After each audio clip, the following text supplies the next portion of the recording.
me impedirá de sempre adorar, Senhor. Os meus lábios dirão que Tu és Senhor. O mundo verá Teu poder, céus e terra irão Te adorar, meu Deus. Teu nome exaltará. Sejas louvado, Senhor e meu Deus. Tu és a glória e Teu é o poder. Não haverá outro rei, outro Deus com tanto amor. Deus vencedor, meu Senhor e meu Rei. O Deus que sempre me salvará. O Deus que sabe quem sou.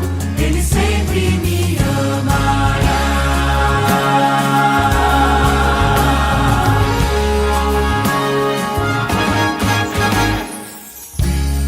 Tu és o Salvador, Deus sempre é o louvor. Meus lábios cantarão em Teu louvor, Salvador. As vitórias que eu alcançar aqui irão me lembrar quem Tu és, pois vitórias sem Ti não existirão.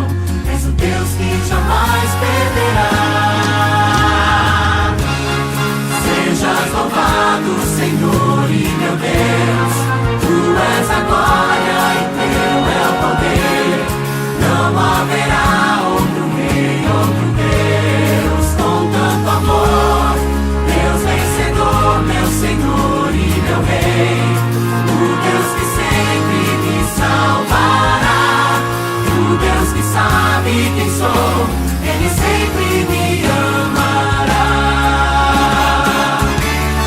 Sejas louvado, Senhor e meu Deus.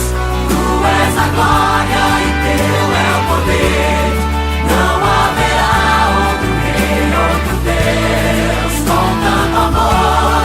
Deus vencedor, meu Senhor e meu Rei. O Deus que sempre me salvará. O Deus que sabe quem sou. Ele sempre me amará. O Deus que sabe quem sou. Ele sempre me amará.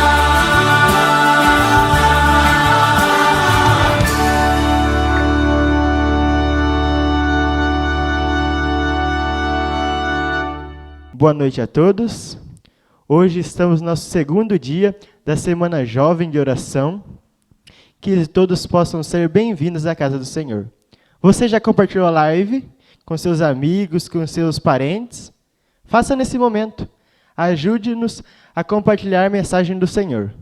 Nesse momento, vamos cantar em pé a música Nasce em Mim.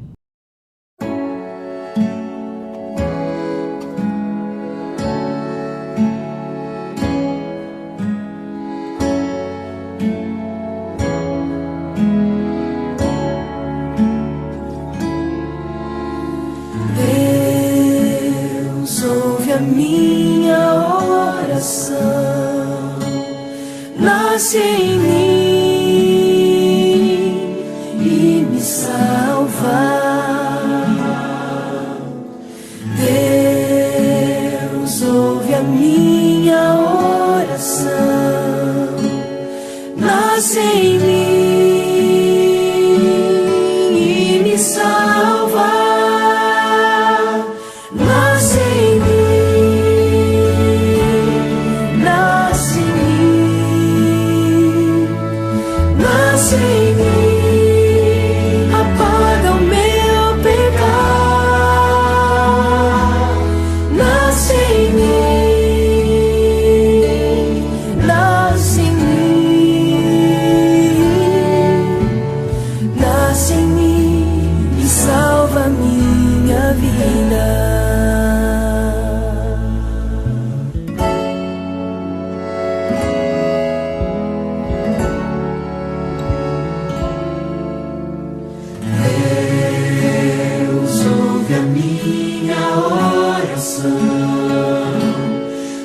nasce em mim e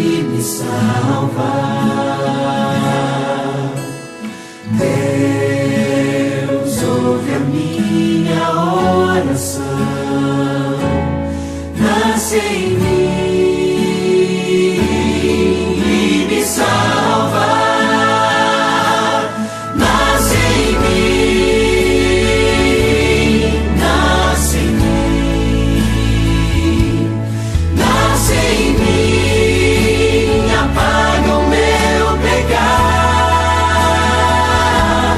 Nasce em mim, nasce em mim, nasce em mim e salva minha vida. Nasce em mim, nasce em mim, nasce em mim, apaga o meu pecar. Nasce em mim, nasce em mim, nasce em mim e salva minha vida. Nasce em mim e salva minha vida. Nasce em mim e salva minha vida.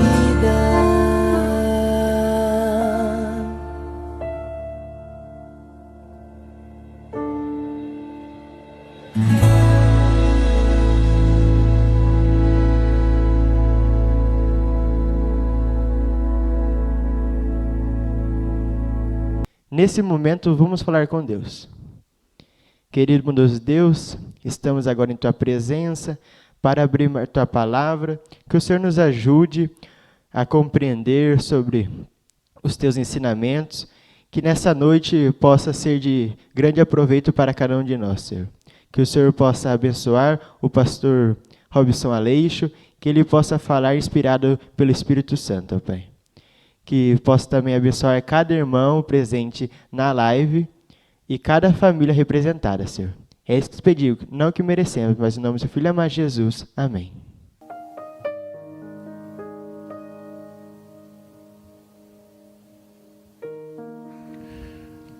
No ano de 2006, metade do ano, eu estava passando por uma das minhas maiores crises,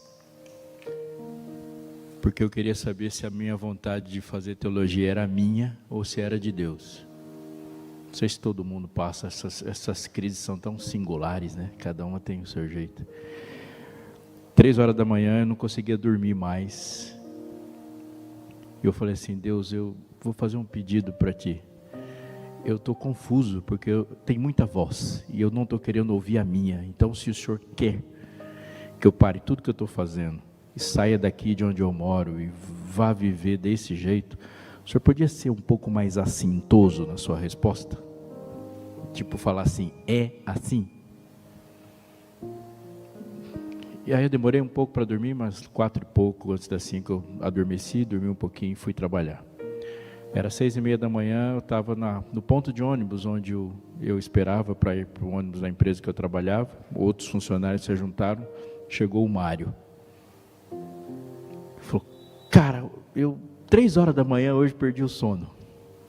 Eu comecei a pensar, né? Conheço o Robson faz um tempão. Por que você não vai fazer teologia? Eu olhei para o Mário e falei: cala a boca, Mário, sai daqui. Arrepiei, fiquei... Eu falei: não tem porquê, eu vou fazer. Mas você não sabe por que você está dizendo isso, mas eu sei. Aí eu subi para o dia da matrícula. O dia que eu fiz a matrícula, eu pensei assim: como é que eu vou pagar esse negócio? Porque a última coisa que eu quero fazer é comportar. Eu fui formado, fiz uma faculdade antes, fiz história. Eu falei: Deus, é o seguinte, o Senhor quer que eu comporte, o Senhor vai dizer para mim: eu quero que você comporte. Senão não vou comportar. Eu dou um trabalho, né? Mas você também dá, por isso que eu fico à vontade para dizer essas histórias. E aí eu estava na portaria do colégio, do NASP Engenheiro Coelho, indo embora. Se a Deus, o Senhor não falou nada, estou indo embora. Mas eu estava torcendo para ele não falar nada mesmo, porque eu não queria comportar. E quando eu estava, pesou, sabe? Quando pesa assim. E aí eu falei para meu pai que estava me levando, falou: pai, eu vou voltar. Para que você vai voltar? Porque eu preciso fazer uma perguntinha, eu preciso de uma resposta. Aí eu voltei. Cheguei na biblioteca do NASP, tinha uma pessoa atendendo, eu falei assim, eu queria saber como que eu faço para coportar. Ela falou assim, olha, você acha um líder de coportagem, ele vai te colocar numa campanha aí.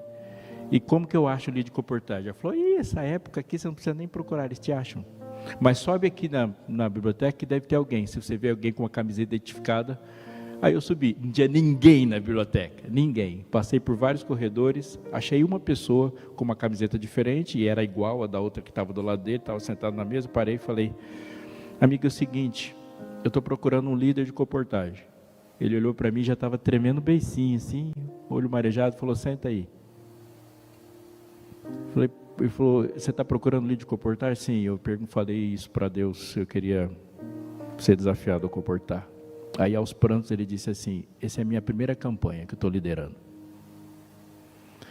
E eu saí de casa falando assim, Senhor, eu não vou atrás de ninguém não. As pessoas que o Senhor quer que comporte comigo, vão me procurar lá na biblioteca. E eu estou sentado aqui fazendo um tempão. Eu saí, sentei aqui e falou, se o Senhor quiser que alguém venha formar minha equipe, que me procure aqui. Ficou sentado e eu apareci. Naquele momento sabíamos que a campanha ia ter 2 pessoas, mas que Deus escolheu a gente. E naquele momento eu fui comportar. Eu estou dizendo para você uma coisa. E o que eu quero dizer para você é o seguinte, para que nesse momento de oração esteja na sua mente. Existe nesse instante, no mínimo, 3 grandes planos em atuação. Um é o plano de Deus para o reino. O plano de Deus para o reino está atuando e o reino está avançando. E ele falou, ore pela voz do reino.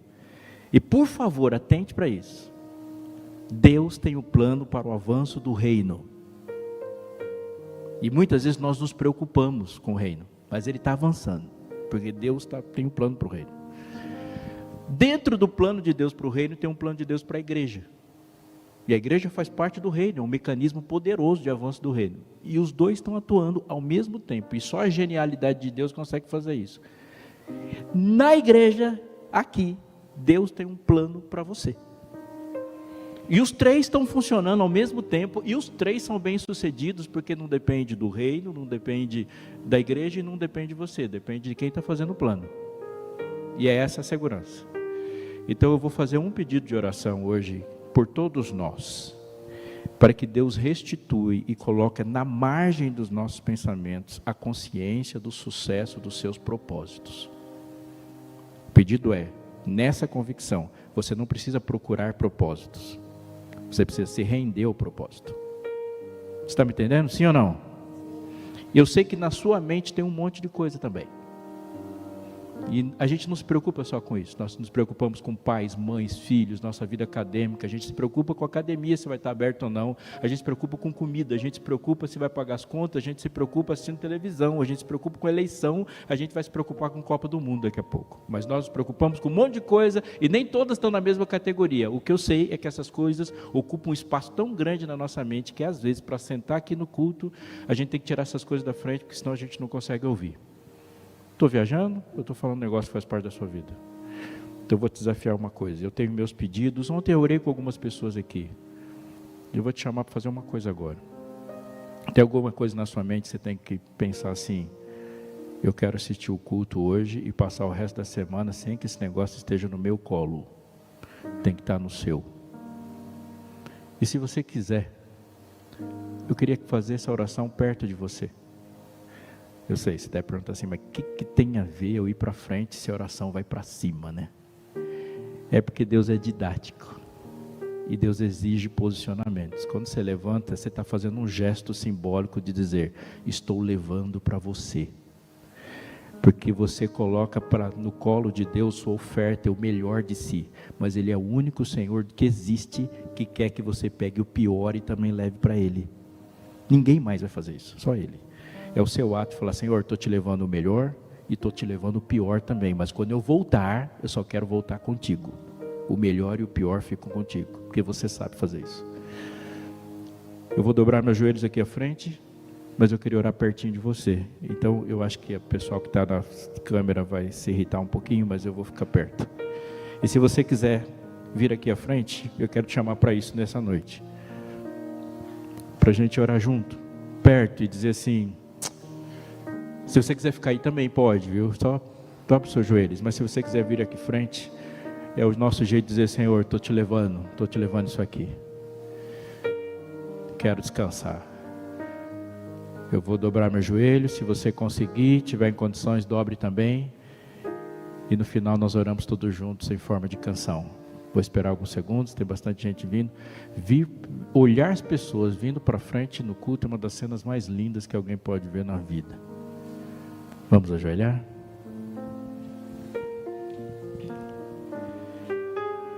Senhor, nosso Deus, nosso Pai, como é bom abrir a boca desse nosso jeito imperfeito e saber que teu ouvido amoroso e perfeito nos ouve até naquilo que não conseguimos falar.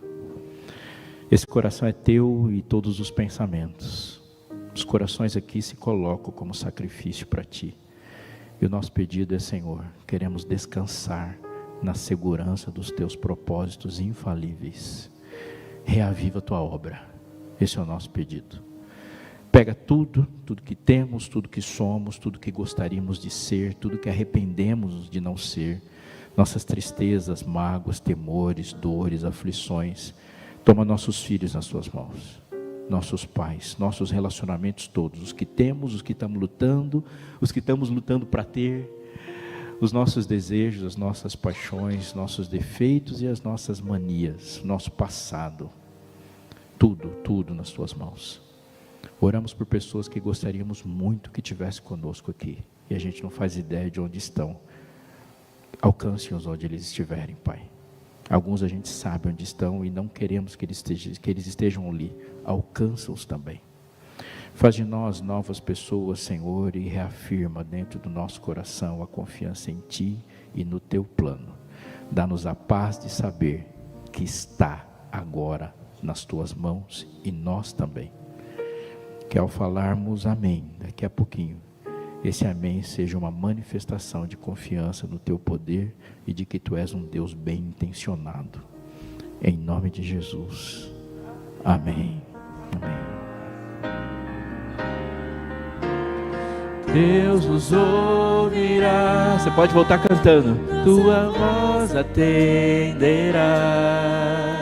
Se com fé nos achegarmos aos Teus pés. Santo é o nosso Deus, grande é o seu poder. Nosso coração humilde em contrição, derramamos em suas mãos. Cumpra-se em nós então o seu querer.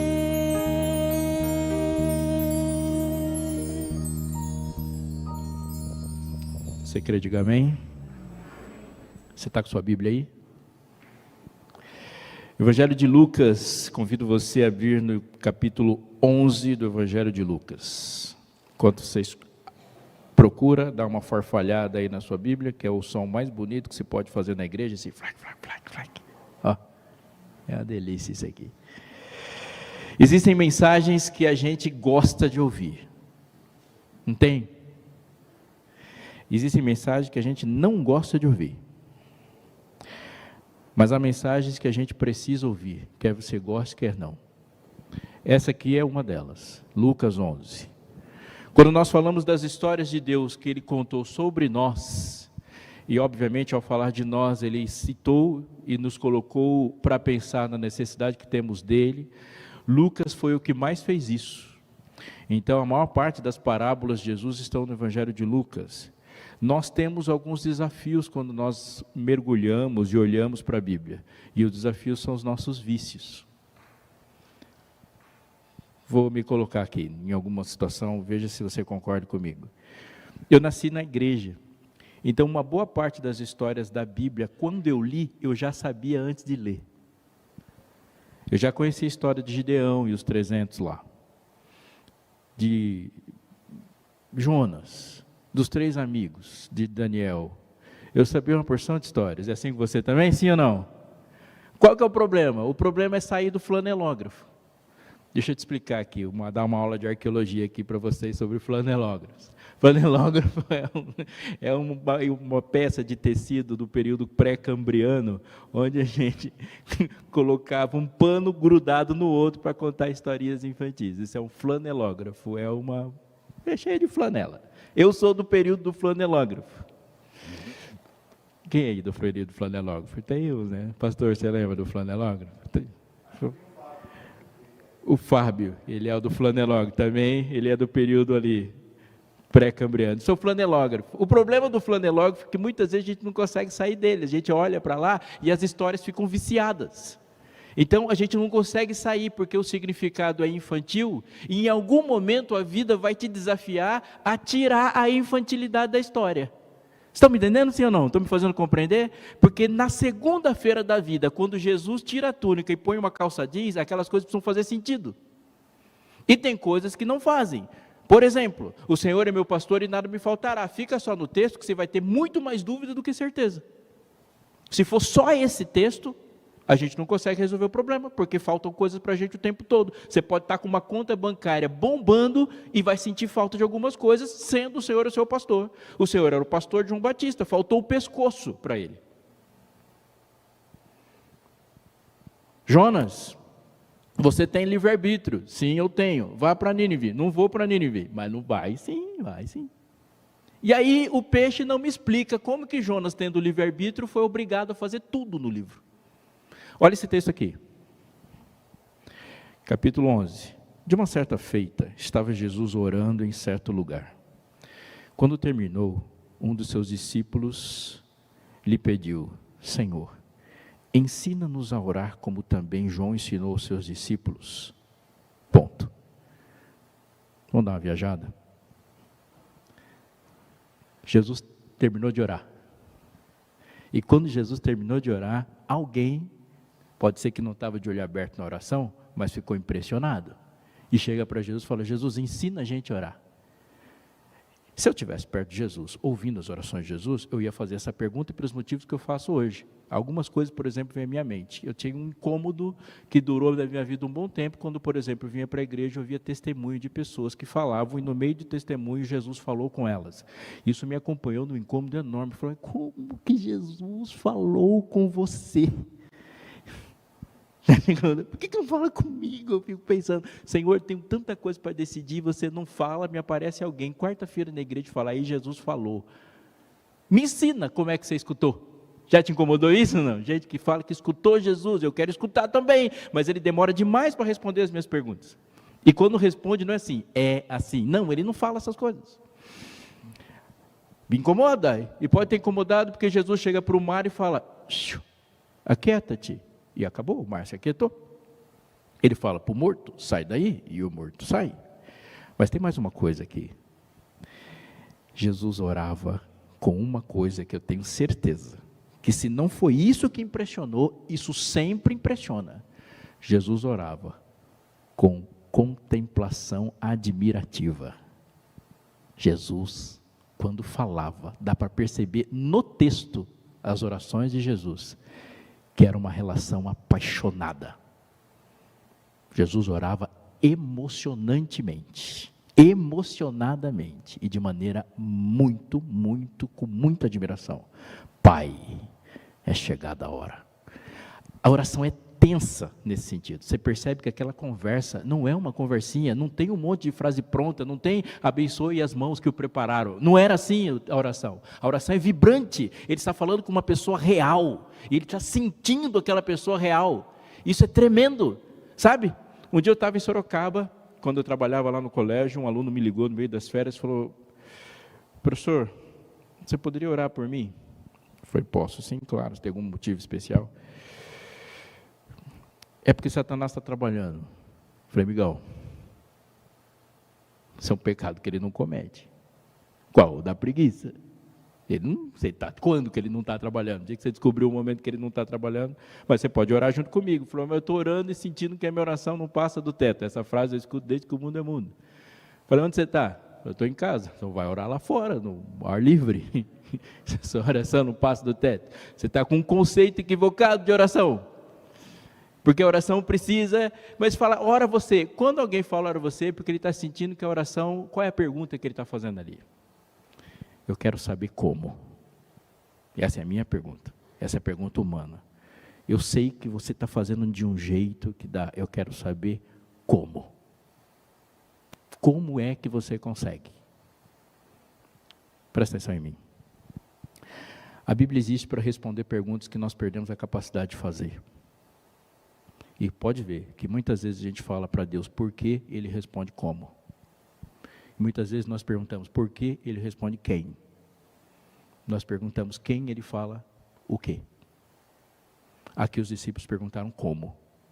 Como é que você ora? Olha as respostas de Deus. Ele fala, eu vou te responder a pergunta que você não fez, mas que você deveria ter feito. Quando orardes, dizei, Pai, santificado seja o teu nome. Venha o teu reino, o pão nosso cotidiano dá-nos de dia em dia. Perdoa-nos os nossos pecados, como também nós perdoamos a todo que nos deve, e não nos deixeis cair em tentação. É a partir disso que nós vamos compreender o que ele vai dizer depois. Disse-lhes ainda Jesus, qual dentre vós, tendo um amigo, e esse for procurá-lo à meia-noite, e lhe disser, amigo, empresta-me 3 pães, pois um meu amigo, chegando de viagem, procurou-me, e eu nada tenho para lhe oferecer. E o outro lhe responda lá de dentro, dizendo, não me importunes, a porta já está fechada. E os meus filhos comigo também já estão deitados, não posso levantar-me para te dar.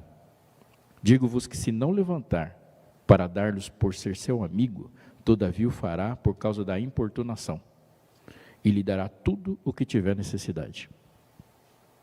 Por isso vos digo, pedi e dar-se-vos-á. Buscai e achareis, batei e abrir-se-vos-á. Pois todo que pede recebe, o que busca encontra, e quem bate abrir-se-lhe-á. Qual dentre vós é o pai, que se o filho lhe pedir pão, lhe dará uma pedra, ou se pedir peixe, lhe dará em lugar de peixe uma cobra? Ou se lhe pedir um ovo, lhe dará um escorpião? Ora, se vós que sois maus, sabeis dar boas dádivas aos vossos filhos, quanto mais o Pai Celestial dará o Espírito Santo àqueles que lhe o pedirem. Extremamente, não tente, nem passe pela sua cabeça diminuir a importância do que Jesus falou nessas 2 ilustrações de uma parábola no meio. E ele começa a parábola falando o que ele faz em muitas parábolas. Se você olhar para o seu texto, ele vai dizer assim, e a pergunta que ele sempre faz é conectar a relação que existe entre o que ele é e o que nós somos e colocar alguma coisa óbvia no meio. Ele está dizendo assim, qual dentre vós? E quando ele fala, qual dentre vós, é sempre uma resposta pronta. Qual dentre vós é o homem que perdendo 100 ovelhas não vai atrás de ter 100 ovelhas e perder uma não vai? Qual dentre vós? A resposta é, todos nós. Qual dentre vós? Todos nós. Ele está falando assim, eu estou colocando a minha superioridade comparada à sua. Você faz isso por obviedade, eu sou melhor do que você ainda. Qual dentre vós, se não for para lá, então vamos tentar entender uma coisa. Primeiro, que a parábola não é. Isso é muito importante, porque é fácil pensar nessa parábola pelo que ela não é, porque a gente não desce do flanelógrafo. Aparentemente, e se olhar com muita velocidade, a parábola fala sobre o quê? Insistência. Ele fala assim, se a pessoa não te der, por causa de você, ou por causa do seu visitante, ou ele vai te dar por causa da importunação. Então vai. E insista, e peça. Não é isso que está dizendo o texto? Há um paralelo em Lucas 18 da parábola do juiz, que ele insiste, ele fala, por isso vá lá. Aparentemente é sobre insistência, mas não é. Por isso que a gente tem que tirar um pouco da velocidade. Aliás, olhando para a sua Bíblia, lembre do leopardo e da tartaruga. Se você quiser ter uma descrição vívida da trajetória, da paisagem, você tem que perguntar para a tartaruga, nunca para o leopardo. O leopardo só vê vulto. Olhar para a Bíblia com muita velocidade não te alimenta tanto. Vá devagar. Por que que o texto não é sobre falar bastante? Não é sobre insistir? Eu estou lembrando um de cor que você já sabe também. Está lembrando do texto? Volta lá para Mateus. Quando Jesus falou de orar, e ele falou do Pai. Evangelho de Mateus, capítulo 6, e diz assim, verso 5, quando orardes, 6:5, não sejas como os hipócritas, porque gostam de orar em pé nas sinagogas e nos cantos das praças para serem vistos dos homens. Em verdade vos digo, eles já receberam a recompensa. Tu, porém, quando orares, entra no teu quarto, fecha a porta e orarás ao teu pai que está em secreto. E teu pai que te vê em secreto te recompensará. Note o que diz o 7. E orando não useis de vãs repetições como gentios, porque presumem que pelo muito falar, muitos serão ouvidos. Parece contraditório, ele fala, não é para você ficar falando muito. Por quê? E ele vai continuar, o seu pai já sabe o que você vai falar. O texto não é sobre insistência. Não é sobre insistência. O texto não é sobre repetir o pedido. Ele não está falando isso. Mas ele fala, quando você orar, começa assim, então presta atenção, vou te dizer sobre o que o texto é. Quando você começa a oração do Pai Nosso, qual é a primeira palavra? Pai. Por favor, atente para o que eu vou te dizer. Essa palavra não é fraca. Quando você orar, comece dizendo, Pai. E o que isso quer dizer? Que não há absolutamente ninguém mais falando isso. Abra sua Bíblia, leia o primeiro capítulo de Gênesis e vá até o último de Apocalipse e procure um ser que não seja humano falando Pai para Deus. Você não vai achar. Os anjos cobrem o rosto e dizem Santo, Santo, Santo. Você tem querubins falando, há serafins falando, há seres perfeitos falando. Ninguém na Bíblia chama Deus de Pai. Ninguém. Só você faz isso.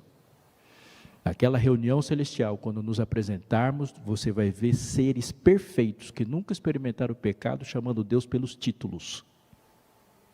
Você chega e fala, Pai, isso é extraordinário. E o que isso quer dizer sobre a sua oração? Quer dizer que quando você orar, não declame. Não declame. Abre a boca e fale como filho. Porque esse direito foi muito caro para você desperdiçar. É muito caro esse direito. E ninguém mais tem. Pai. Pai é um filho e fala. Não faça declamações. Olhe para como os profetas oram.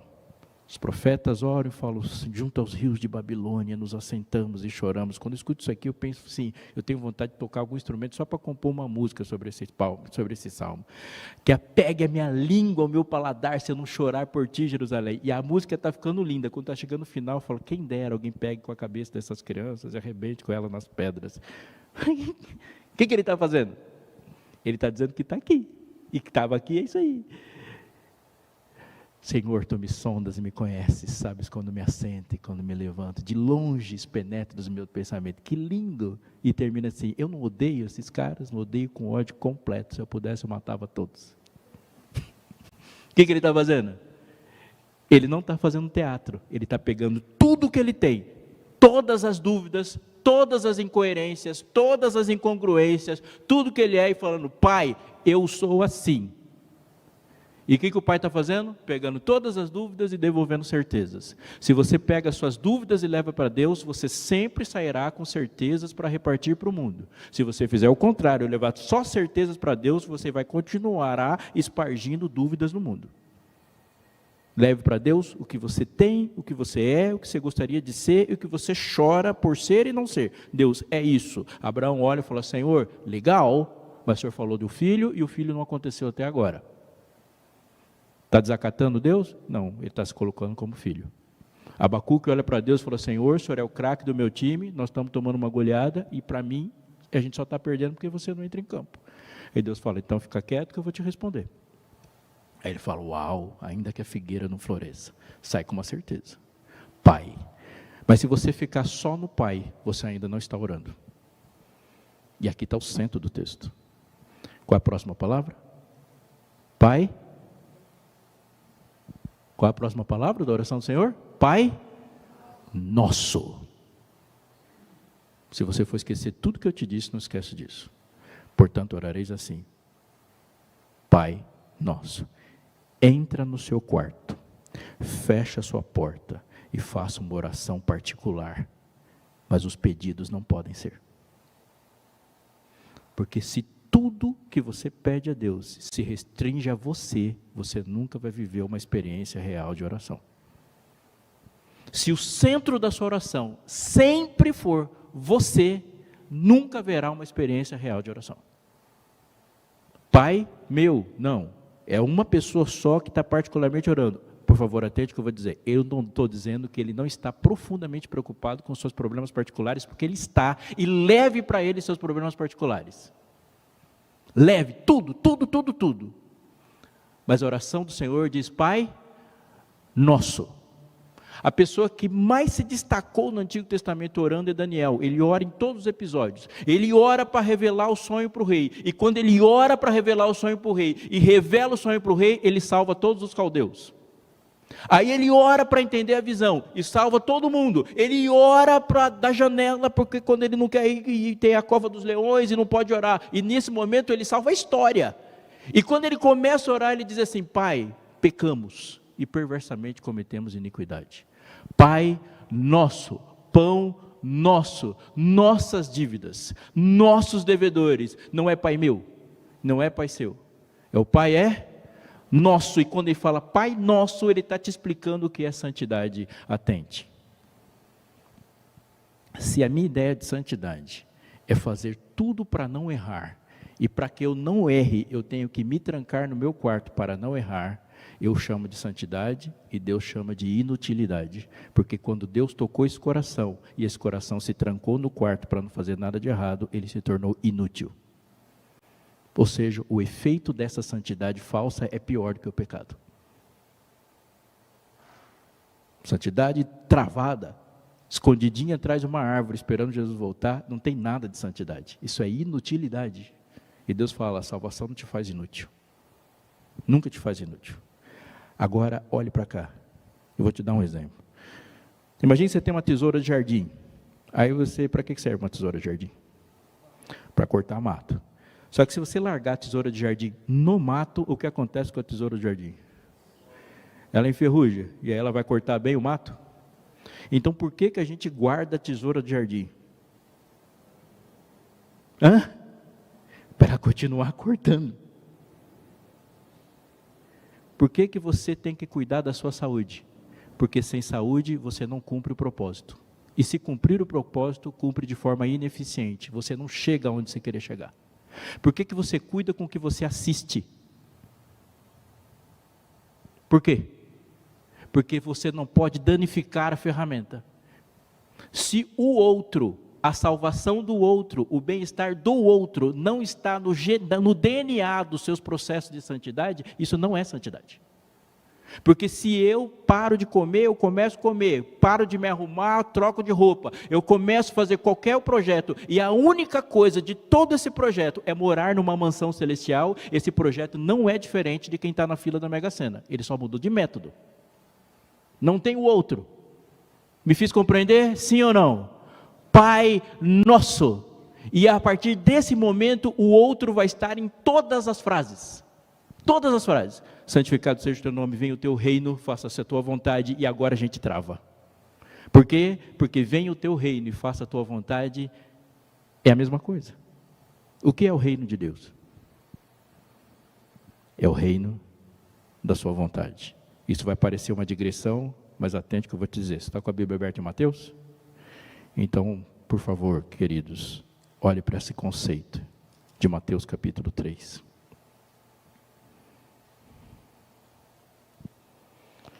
Capítulo 3, no final, o batismo de Jesus, o verso 16. Batizado, diz o texto, Jesus logo saiu da água, e eis que lhe abriram os céus, e viu o Espírito de Deus descendo como pomba vindo sobre ele. Me perdoe se eu for excessivamente didático, mas presta atenção nisso. A palavra batismo, ela tem uma raiz grega, que significa, literalmente, estar embaixo de alguma coisa. Bapto, estar sob, essa é a tradução radical. Estar batizado significa estar sob alguma coisa. Todo mundo que está batizado está embaixo de alguma coisa. É por isso que Paulo fala assim: todos vocês foram batizados sob a nuvem. Por quê? Porque a nuvem estava em cima deles. A coluna estava em cima deles. E quando eles entraram na água ali no Mar Vermelho, eles estavam lá e o mar estava alto. Entende? Estar batizado é estar embaixo de alguma coisa.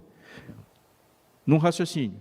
Quando você está numa posição embaixo de algo, quem é o superior? Por obviedade. Está em cima. Portanto, estar batizado significa estar submisso. Não tem como mudar esse significado. Batizar-se é submeter-se. Significa que você não decide mais, você não governa mais, você não legisla mais. Você se submete a uma vontade superior acima, que está sobre você. Batismo, portanto, é um ato ou um estilo? Batismo é um ato ou uma forma de vida? Se estar embaixo for um momento, a gente pode colocar isso como razão da nossa tragédia. Se é um momento, isso é uma tragédia. Porque batismo não é um momento. É um estilo. O que é o momento? O símbolo do batismo é um momento. Me fiz compreender? Sim ou não? O símbolo acontece em um momento, podendo acontecer em outro, porque ele é um símbolo de aliança. Mas o estado não pode ser o momento. Para a gente explicar melhor, Paulo fala assim: há um só Deus, uma só fé e um só batismo. Aí Jesus está conversando com Nicodemos e ele fala: quem não nascer da água e do Espírito. Aí Paulo fala: há um só Deus, uma só fé e um só batismo. Mas Jesus cita dois. Opa, são dois ou são um? São dois ou um? Respondendo a pergunta: haverá pessoas na eternidade que não passaram pelo batismo das águas? Sim ou não? Sim. Haverá pessoas na eternidade que não passaram pelo batismo do Espírito? Não, não tem como. Todas as pessoas que estarão na eternidade foram batizadas pelo Espírito. Todas. Todas. Nós vamos ler um texto taxativo sobre isso. Nem todas passaram pela água, mas todas passaram pelo Espírito. Qual que é um só batismo que Paulo falou? O do Espírito. E o que é o da água? É o símbolo desse. É obrigatório? Claro que é, como a circuncisão era obrigatória. Tem que passar. Mas ele é símbolo do outro. Me fiz compreender? Sim ou não? Um é um ato, o outro é um estado. Você permanece. Quando Jesus entrou na água, o que ficou em cima dele? Olha o texto. Batizado, Jesus logo saiu da água. Então ele já não estava mais embaixo da água. Mas se abriram o céu e viu o Espírito Santo, o Espírito de Deus descendo como pomba, vindo sobre ele. Portanto, Jesus estava embaixo do Espírito. Isso tem um significado como ato ou tem um significado como estado? É só continuar lendo o texto. Verso 17 diz: eis uma voz dos céus que dizia: este é meu filho amado em quem me comprazo. Não para de ler o texto. A seguir, Jesus foi levado por quem? Pelo Espírito ao deserto para ser tentado. Quando ele ficou embaixo do Espírito, para onde Jesus ia? Para onde o Espírito levava. Então anote: estar batizado no Espírito Santo não é a nossa capacidade de dar ordens para a natureza, para o mundo, para as pessoas. Não é isso. Essa é uma concepção completamente equivocada. Estou cheio do Espírito e vou sair dando ordem para todo mundo. E vai tomando posse.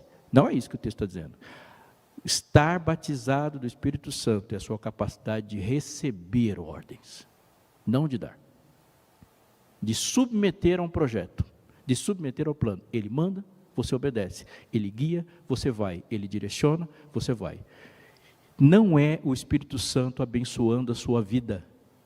É o Espírito Santo tomando a sua vida. Não é o Espírito Santo carimbando os seus planos. É o Espírito Santo destruindo seus planos.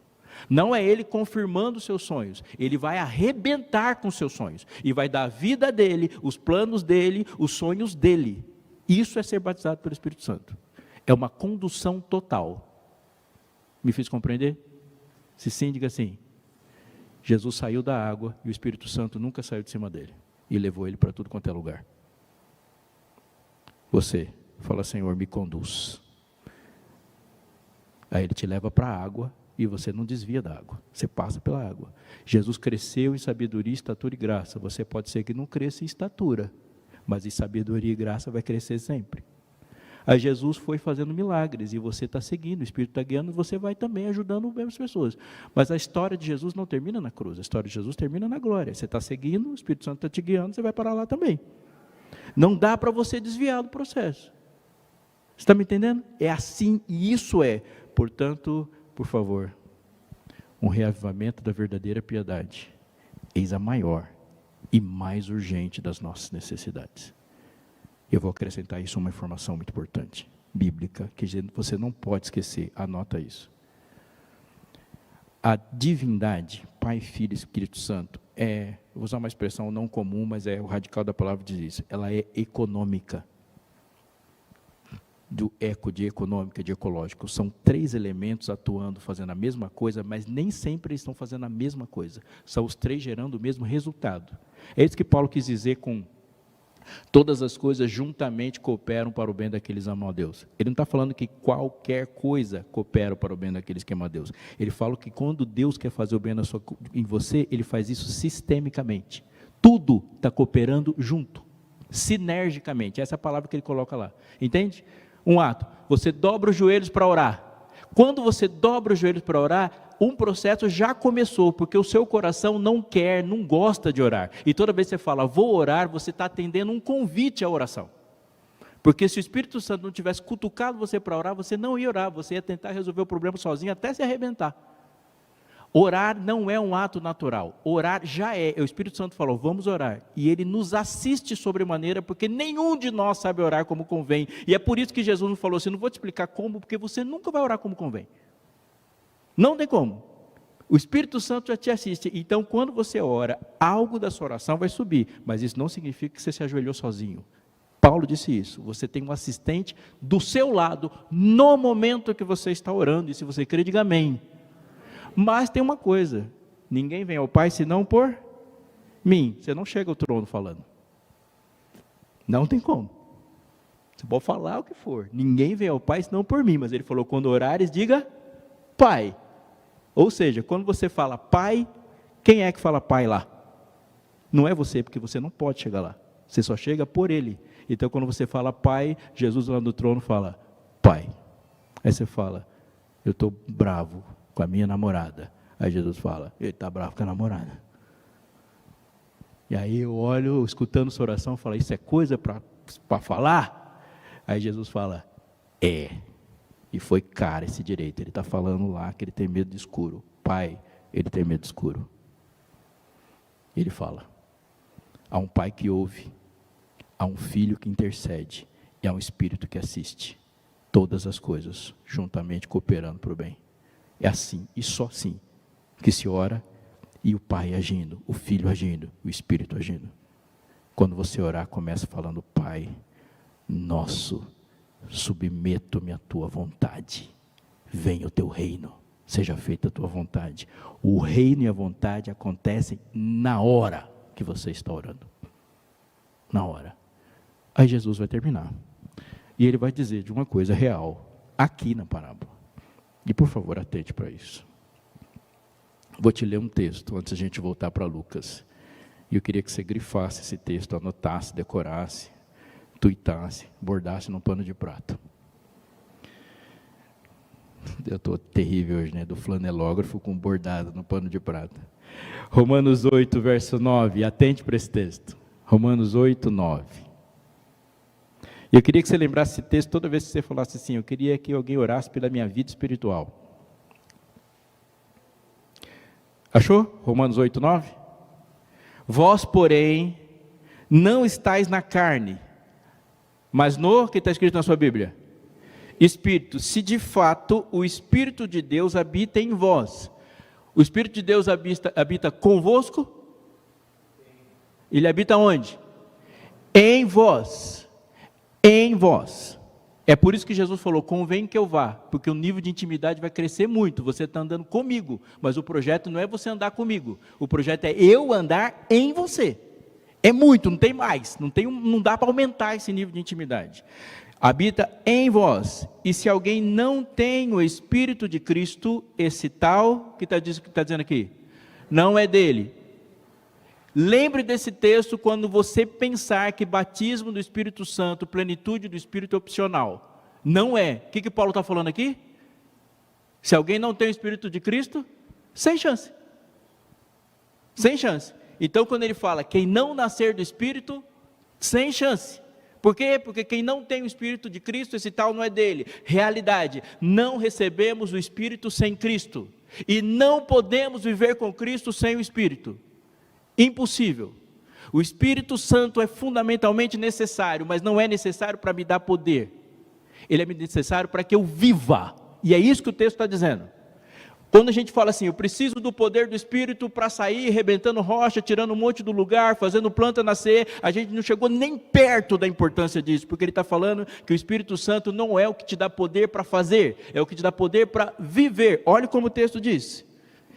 Se, porém, Cristo está em vós, o corpo, na verdade, está morto por causa do pecado, mas o Espírito é vida. Ele não está falando que o Espírito tem vida. Ele fala que o Espírito é vida, por causa da justificação. Quando a gente fala assim, eu preciso orar pela minha vida espiritual, é a mesma coisa que você falar assim, eu preciso orar porque eu estou com uma hepatite no fígado. Vida espiritual é a mesma coisa que você falar que você está com uma cefaleia na cabeça. Se é vida, é espiritual. Por quê?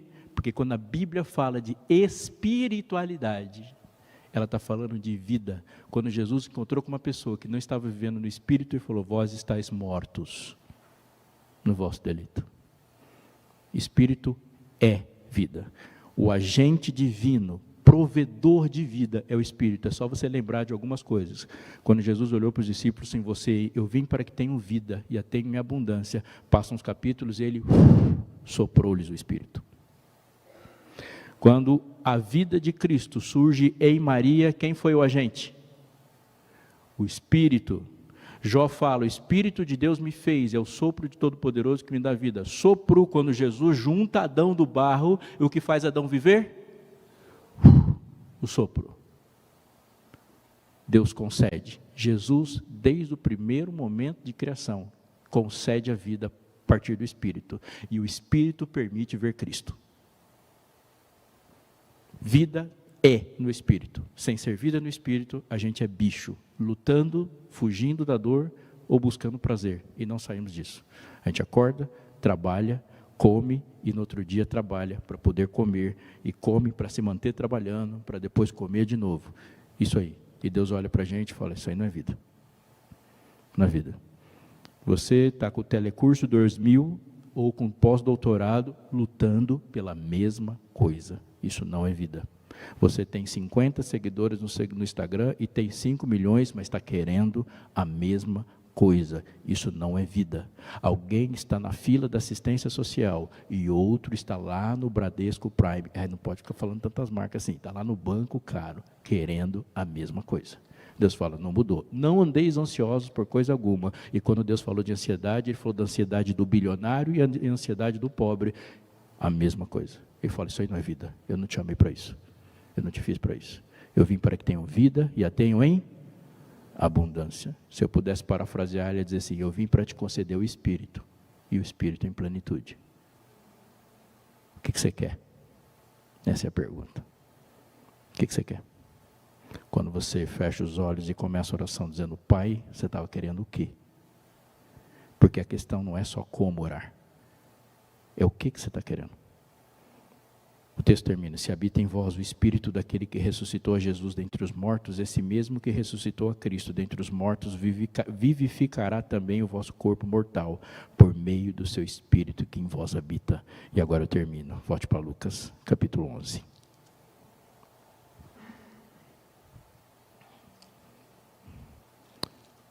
A parábola, como eu disse, não é sobre importunação. Ele está dizendo o seguinte, se você é mau, quando vê alguém, ajuda, e há uma questão de hospitalidade em jogo, e alguém fala, eu preciso dar comida, imagine eu, mas ele diz assim, ó,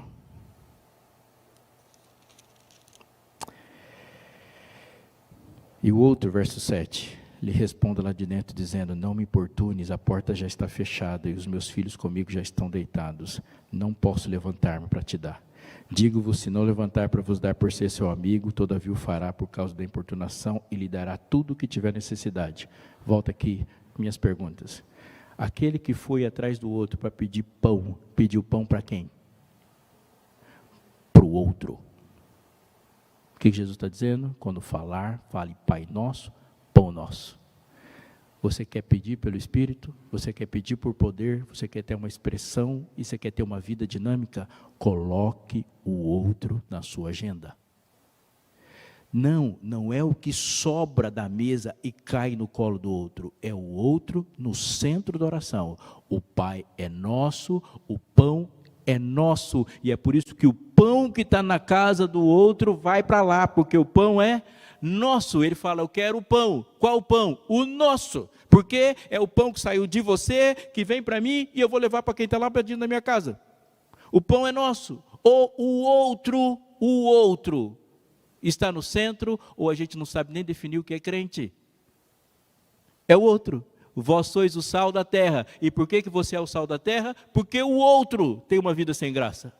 Vós sois a luz do mundo. Por que você é a luz do mundo? Porque o outro está no escuro. É você, e não outro, mas é você por causa do outro. Vós sois nação santa. Por quê? Porque toda a terra é minha. Vós sois sacerdade real. Para quê? Para levardes as virtudes daquele que vos chamou das trevas para a maravilhosa luz. Jesus encheu seu coração? Ele é grande. Se Jesus encheu, ele transborda. Jesus é grande demais para os nossos pequenos corações. É o outro. E aí ele termina, verso 12, verso 13. Ora, se vós que sois maus, saber das boas dádivas aos vossos filhos, quanto mais o Pai Celestial dará o Espírito Santo àqueles que pedirem. Jesus falou assim, vocês escutaram como eu estava orando, mas não escutou o que eu estava pedindo. Por que aquela oração é poderosa? Porque eu não estava pedindo uma casa, um carro ou uma chuteira. E às vezes a gente é assim, né? Está faltando uma perna, mas a gente perde chuteira. Não tem nenhum, está com miopia, mas pedindo uma casa com uma vista bela para o mar. Ele fala, estava pedindo o Espírito Santo. Vocês perguntaram como? Eu estou te explicando o quê? Amigo, olha aqui. Jesus não se define como aquele que tem. Isso para mim é uma das coisas mais emocionantes da Bíblia. Ele não tem em nenhum momento. Fala, Jesus, o senhor tem vida? Ele fala, não tenho vida. Eu sou a vida. O senhor tem amor? Aquele que não ama não conhece a Deus, porque Deus é amor. E a ressurreição, ele tem uma ressurreição? Eu sou a ressurreição e a vida. Jeová Rafá, eu sou o Senhor que te sara. Ele é a cura. Ele é a alegria. Ele é o amor. Ele é a cura. Ele é a paz. A luz da cidade é Ele. Eis o tabernáculo de Deus com os homens. E por que ela é? Porque Emanuel, Deus conosco, Ele é o centro da cidade. Ele é a razão da cidade. Eu sou. O Senhor é o quê? Eu sou tudo o que você precisa. E é por isso que se você quiser pedir uma coisa, peça por mim. Por que a oração de Jesus era tão empolgante? Ele fala, Senhor, eu te quero. Às vezes a gente fica caçando umas lâmpadas aí para esfregar e ver se sai um gênio para nos falar se a gente quer uns pedidos. Ou encontrar com o Elon Musk no centro de São Paulo e falar, quero abrir uma conta junto com você. Mas Jesus falou, eu não vou te dar algo. Atente, presta muita atenção nisso. Um dia aquele jovenzinho, tremendo de medo, porque ia substituir o rei mais importante da história de Israel. Jesus apareceu para aquele jovenzinho, Salomão, fala, peço o que você quiser. Essa é a pergunta dos sonhos. Essa é a pergunta dos sonhos. Salomão, pode pedir, pede o que você quiser que eu vou te dar. O que ele pediu? Eu quero você. Eu quero que você sente aqui nesse trono e governe por mim. Temor do Senhor é o princípio da sabedoria. Ele é a sabedoria. E o próprio Salomão escreveu no primeiro capítulo, ele falou, a sabedoria é Ele. Ele é a sabedoria. Deus não te faz sábio, Deus não te faz poderoso, Deus não te faz vitorioso, Ele te faz consciente da sua fraqueza, a ponto de você não fazer nada sem Ele. Aí você é sábio, poderoso, vitorioso em tudo, porque Ele vence. Passou um tempinho, chegou lá um jovem, que estava tremendo de medo, porque substituiu o profeta mais importante. Peça o que você quiser, Eliseu. Uau! eu quero porção dobrada. O que é porção dobrada? É a porção do primogênito. Ele fala, eu quero te substituir, eu quero trabalhar, eu quero que você tenha, eu quero orar igual você, fazer as coisas, eu quero outro na minha vida e Deus sendo o centro. Então tá bom. O que ele falou para Deus? Eu quero você. Eu quero você. Aí tinha um cego. Chamai-o. Bartimeu. O que queres que eu te faça? Podia falar, eu quero ser rico, famoso, poderoso e enxergado. Eu quero ver. E seguia Jesus estrada fora. Ele abriu o olho, contemplou Jesus e não quis ver mais nada. E seguia Jesus estrada fora. Jesus passa hoje e fala, o que você quer? Você quer uma oração poderosa? Eu digo amém. Aí ele vai parar? Não, ele continua perguntando, você quer uma oração poderosa? Para quê? Para você se formar? Para ninguém mais encher suas paciências? Por que você quer? O Pai é nosso. O pão é nosso. E quem pede insistentemente, pede pelo outro. Eu vou orar daqui a pouquinho. E eu preciso te dizer uma coisa sobre essa oração. O meu mundo é tremendamente desafiador e você já deve ter sacado isso aí. Vai rolar com as coisas que a gente consegue fazer? Seja sincero. Nós vamos dar conta? Nós vamos dar conta de tantas pessoas usando droga com cérebro frito, com uma só nova substância a cada semana? Nós vamos dar conta de competir e falar de 5, 6 textos de cor quando tem um dilúvio de novas conversas, novas ideias e novas informações? Nós vamos dar conta? Eu olho para casa, vejo as 3 onças lá, eu não dou conta. Não dou conta. Nós vamos dar conta? Você tem filho, você sabe o que eu estou falando? Nós vamos dar conta? Eu dou conta das minhas manias, que quando eu olho para mim mesmo e penso nas confusões que estão dentro do meu coração, eu falo, Senhor, a chance é zero. Eu dou conta de sair de casa, sentar no banco, participar de um bom culto, levantar, ir para casa e criar novos anestésicos. Isso eu dou conta, mas não é isso que ele chamou. Ele não definiu isso como santidade. Santidade é botar a faca entre os dentes e sair revolucionando o mundo. Aí eu falo, Senhor, com quem? Ele fala, comigo, vai. E se me matarem? Se essa for minha escolha, glória a Deus. Mas, Senhor, eu não dou conta. Nunca deu. E não foi porque você é competente. Então, eu olhando para o mundo, eu falo, Senhor, eu preciso de poder. Poder. Eu consigo financiar um carro. Eu não consigo mudar o mundo. Eu preciso de poder. Ele fala, é isso aí. Poder. Poder. E a gente está cantando faz um tempão. Queremos te pedir, Senhor, teu poder. E aí Deus está perguntando, para quê, para quê, para quê? E o dia que você souber para quê, eu te respondo a oração. Então hoje você tem que levantar e falar, Senhor, eu quero primeiro um coração novo. Mas esse coração precisa mudar o mundo. Tem que ser contigo. Quando você orar, lembre disso aqui. Uma menininho, estava com seu pai no centro de Washington, no obelisco, aquele monumento gigantesco de mármore. Ele olhou, ficou com o olho brilhando, olhando para o obelisco, e falou assim, pai, vamos levar para casa? Aí o pai fez umas coisas que a gente faz, né? Falou, tá louco? Mas não quis dar resposta, falou, fala para o guarda lá, se ele deixar a gente leva. Aí a criança foi lá, encontrou com o guarda do parque e falou assim, eu quero comprar o obelisco e levar para casa. Aí enfiou a mão no bolso, tirou um monte de centavos assim e mostrou para o guarda. O guarda trancou a cara, colocou o joelho no chão para ficar na altura da criança e falou assim, você quer fazer o quê mesmo? Eu quero levar o obelisco para casa. Ele falou, escuta aqui, menino. Se isso aqui tivesse à venda, esses seus centavinhos não seriam suficientes para comprar. E nem a pessoa mais rica desse país teria dinheiro para comprar isso aqui. Você entendeu? Aí antes dela terminar o choro, ele falou, mas tem uma outra coisa. Você nasceu aqui? Nesse país? Ele falou, nasci. Então você não precisa levar para sua casa. Ele já é seu. Só que não é só seu. É nosso. É por isso que você não vai levar para casa. Eu entendo essa realidade como Jesus e por isso eu vou orar. Jesus é o bem mais precioso. E Ele nos concedeu o Espírito. E não há nada que eu faça que possa convencê-lo de que eu sou merecedor disso. Ele me foi dado. Mas por que ele não serve só para ser Pai meu? Porque lá na cruz, ele definiu um nós. Nós não é um e um. Porque no meu mundo aqui, tem milhões de uns. Mas em Cristo, 1 milhão se torna um, porque o Pai é nosso.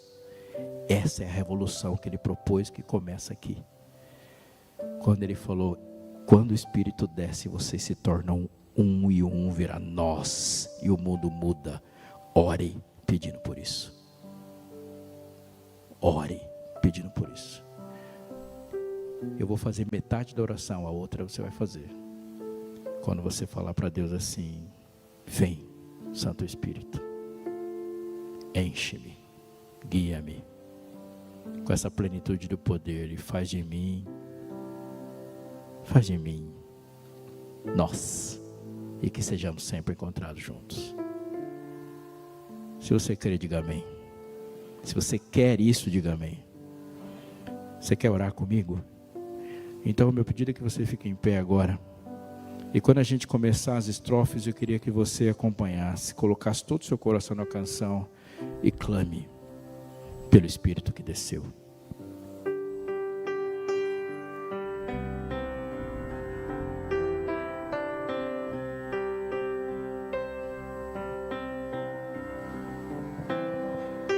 Cante. O Santo Espírito desceu do céu em plenitude de poder, e o Pentecoste fez brilhar a luz, e multidões puderam crer, fiéis em Cristo sem qualquer temor, saíram todos a pregar e conseguiram mesmo em luta e dor, final vitória conquistar. Esse é o momento que você clama. Oh, Deus bendito, hoje também vem conceder-nos tua graça e teu poder. Eis nossa prece, vem perto estar, vem tua igreja aqui reavivar. Só pela fé o justo vai viver, na Bíblia vamos encontrar. Jesus, portanto, nos dará poder, devemos crer e confiar. Os que esperam sempre no Senhor, paz e alegria onde achar, receberão de Deus constante amor e graça para testemunhar. Só vocês.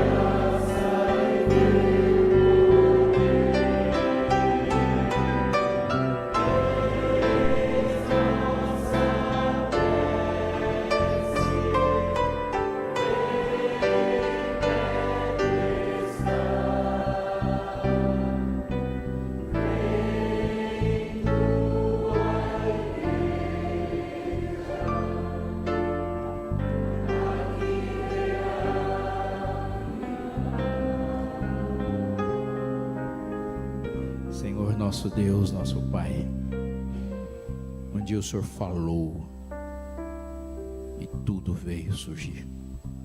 O Senhor falou e mortos saíram da sepultura. O Senhor falou e aleijados andaram. O Senhor falou e cegos viram. O Senhor fala e coisas se transformam. Fala, Pai, constantemente, audivelmente, inconfundivelmente a cada coração, começando com os nossos aqui. Fala a esse coração, Senhor, que neste momento está em algum lugar assistindo pela internet. Fala e faz vida surgir. O Senhor soprou, Senhor, e aquilo que era sem forma e agora tinha forma de homem, mas sem vida, e no seu sopro, Senhor, agora houve vida, vida cheia de Ti. Dá-nos, Senhor, esse Teu sopro de vida. Dá-nos Teu Santo Espírito, não somente para viver conosco, mas conforme a promessa, viver em nós. Vira a nossa chave, Pai, a chave dos nossos desejos, para Te ver, para que possamos Te ver como o bem supremo, e buscar a Ti, pedir por Ti, clamar por Ti, e apaixonadamente desejar por Ti, e que isso seja presente nas nossas orações. Coloca, Senhor, o outro no centro, Senhor, no projeto, de pensar a vida comunitária, pensando no outro, começando no outro que está no trono, o outro Deus, mas o outro que está do lado, Pai. Que ao falarmos Pai, de verdade, a próxima palavra seja nosso pão, nossas dívidas, e que só Teu seja o reino, só Teu seja o poder, e só Tua seja a glória. E que nisso a gente se satisfaça e viva uma vida plena como o Senhor pensou. Transforma-nos, Senhor. Transforma as nossas vontades e glorifica-te, Senhor, sobre isso. Em nome de Jesus. Amém.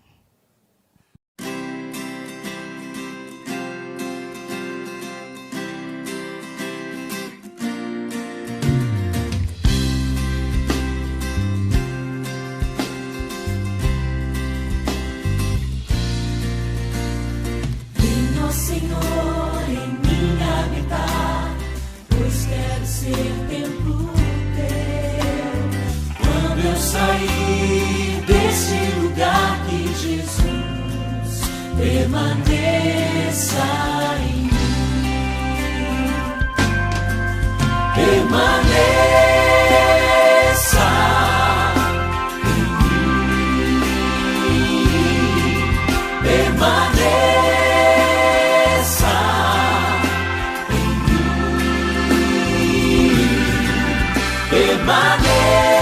Permaneça em mim, meu Senhor, permaneça em mim. Venha, Senhor, em mim habitar, pois quero ser templo Teu.